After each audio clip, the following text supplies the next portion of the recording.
వాళ్ళు కోరుకునేది ఏంటంటే ఆయన్ని సీఎంగా చూడాలి అనేసి కోరుకుంటున్నారు. అది కోరుకున్నారు. 2019లో ఏం చేశారండి? పవన్ కళ్యాణ్ గారు నియోజకవర్గంలోకి వస్తేనే కత్తర్ షర్ట్లు వేసుకుని బయటకు వస్తారు వీళ్ళంతా. స్టేట్మెంట్లు ఇచ్చేయటం, బయట కూర్చొని మాట్లాడటం. అందుకే ఆయన తెలుసుకున్నాడు ఆయన. ఇది కాపుల పార్టీ కాదు, ఇది అందరి పార్టీ. ఎక్కడ క్రమశిక్షణ తగ్గితే ఆయన ఒకటే సింగిల్గా ఉన్నాడు, నిబద్ధతగా ఉన్నాడు రాజకీయవాది. ఎవ్వరూ ఈ రోజుల్లో అలాంటి యువ నాయకుడు లేడు. ఇక్కడ ఏదో ప్రకాశం జిల్లాలో, ఉమ్మడి ప్రకాశం జిల్లాలో ప్రాబ్లం వచ్చింది, మొత్తం కమిటీ రద్దు చేశాడు. ఆయన ఇప్పుడు 10 మంది ఎదురుగుండానే కందుల దుర్గేష్ గారిని ఏం మినిస్టర్ అయ్యా నువ్వు, ఇక్కడ ఇంత జరుగుతుంది, ఆరోగ్యం కాపాడాలి కానీ ఇలా ఉంటుందని మాట్లాడి అంత గట్స్ ఉండాలండి, దమ్మున్న నాయకుడు. అది వీళ్ళందరూ ఏంటంటే దోచుకునే నాయకులు. అది పార్టీ కూడా విస్తరిస్తున్నారు ఇప్పుడు. ఎక్కడ మన కేరళ కానీ లేకపోతే మిగతా అన్ని కొన్ని రాష్ట్రాల్లో, కర్ణాటక, ఇలా అంటే ఒక జాతీయ పార్టీగా దీన్ని రూపాంతరం చేయాలని.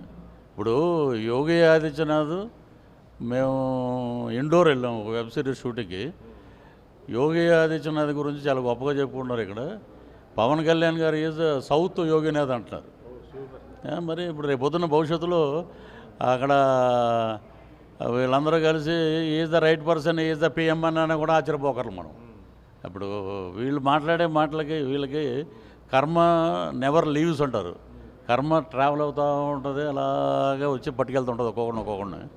వీళ్ళు చేసే అవినీతి, అరాచకాలు, వాటికి అన్నిటికీ ఫుల్ స్టాప్ పెట్టి ఇంత ప్రభుత్వం 151 వచ్చినా కూడా మీకు మిగతా ఇంత స్కోర్ ఎందుకు ఇచ్చారు? ప్రజల్లో వ్యతిరేకత ఉంది కాబట్టి. అది తెలుసుకోవట్లే. ట్యాంపరింగ్ చేశారంటారు. ట్యాంపరింగ్ అప్పుడు ముఖ్యమంత్రి మీరే కదా. ఇవన్నీ ఏంటంటే పనికి రాని మాటలు ఇవి.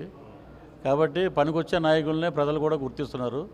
మాకు ఉచిత పథకాలు వద్దు, మాకు సరిపడే, మా కుటుంబానికి సరిపడే పథకాలు ఉంటే కూటమి ప్రభుత్వానికి మేము ఎప్పుడు గౌరవిస్తాం, ఎప్పుడు ఓట్లు వేస్తాం అంటారు. మొన్న ఈ ప్రొఫెసర్ నాగేశ్వరరావు గారు ఒక విషయం చేయటం జరిగింది, అది కొంత ఇదవటం కూడా జరిగింది. దీనిపైన మీరేమంటారు? ఏంది ప్రొఫెసర్ నాగేశ్వరరావు గారు, నమస్కారం అండి. మీకు మీ గురించి తెలియని వాళ్ళు లేరు. ఆంధ్ర రాష్ట్రం కానీ తెలంగాణ రాష్ట్రం కానీ గొప్ప విశ్లేషకులు మీరు. అన్ని సమస్యల మీద మాట్లాడతారు. మీరంటే గౌరవం ఉంది. ఆయనకేంటో అదృశ్య శక్తి ఉన్నట్టుంది. టక్మని అమిత్ షా వీళ్ళందరూ వచ్చేసి ప్రత్యక్షం అయిపోయి జగన్మోహన్ రెడ్డి గారిని మీరు ఏమనొద్దు, వాళ్ళతో పెట్టుకుంటే మంచిది కాదు అని చెప్పి వీళ్ళకి వార్నింగ్ ఇచ్చినట్టు. అది ఏంటో ఎందుకండి ఇవి? ఆయన ఎందుకు హాయిగా ఆ ప్రొఫెసర్ అన్ని విషయాల మీద మాట్లాడతారు, దాని మీద మాట్లాడాలి. ఇవన్నీ దేనికి? ఇంకోటి కొత్తగా స్లోగన్ ఏంటంటే హైదరాబాద్లో అడుగు పెడితే చంపేస్తాం, పొడి చేస్తాం, చీరేస్తాం. బండబూతులు అండి. అసలు మనం బూతుల్లో కూడా పరాకాష్ట బూతులు ఇవి. అసలు భారతదేశంలో భారత రాజ్యాంగం ప్రకారం ఏ పౌరుడైనా ఎక్కడికైనా వెళ్ళి పనిచేయచ్చు, ఎక్కడైనా ఉండొచ్చు.